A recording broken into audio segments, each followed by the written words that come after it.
என்னங்க பாத்தீங்களா யூஎஸ்ல ஒரே போராட்டமா இருக்கு. நமக்கு இந்த டெக்ஸ் எல்லாம் அவரை ஏத்தி விட்டாங்க. இல்ல நான் மட்டும் நம்மள்ட்ட வாங்காம விட்டுருவாங்களா? இங்க மேல உள்ளவங்க எல்லாமே கீழ உள்ளவங்க தானே சொல்றாங்க. டெக்ஸை ஏத்தனானே அவனை பார்த்து இந்த கேள்வியை கேட்கிறேன். யாரை கேட்கிறாய் வரி? எதற்காக கேட்கிறாய் வரி? எங்களோட 9 to 5 வேலைக்கு வந்தாயா? காலையில ஜாம்ல மாட்டிட்டு போகும்போது கை கால் அமுத்தி விட்டாயா? அல்லது லாரி டிரைவருக்கோ பஸ் டிரைவருக்கோ சம்பளத்தை ஏத்தி கொடுத்தாயா? அல்லது கூவி கூவி ஆன்லைன்ல பிசினஸ் பண்ணும்போது எங்களோட வந்து கூவினாயா?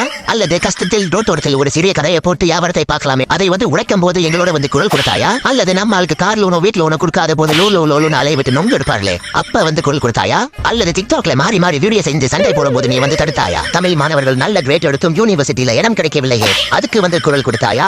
இல்லை நம் நாட்டு மண்ணின் மைந்தர்கள் நல்ல நல்ல படத்தையும் பாடல்களையும் நடனத்தையும் படைத்தும் நல்ல அங்கீகாரம் கிடைக்கவில்லையே அதுக்கு வந்து குரல் கொடுத்தாயா? யாரை கேட்கிறாய் வரி? எதற்காக கேட்கிறாய் வரி? மாமனா மச்சானா செங்கபுத்தான்? என்னது ரம்புதான்? தங்க ரம்புதான் இது யாருங்க செங்கபுத்தான்? அதுவும் வீட்டுக்காரோட மாமனாரு. ஓ அட பலாப்பழம் கொட்டை ஒண்ணா.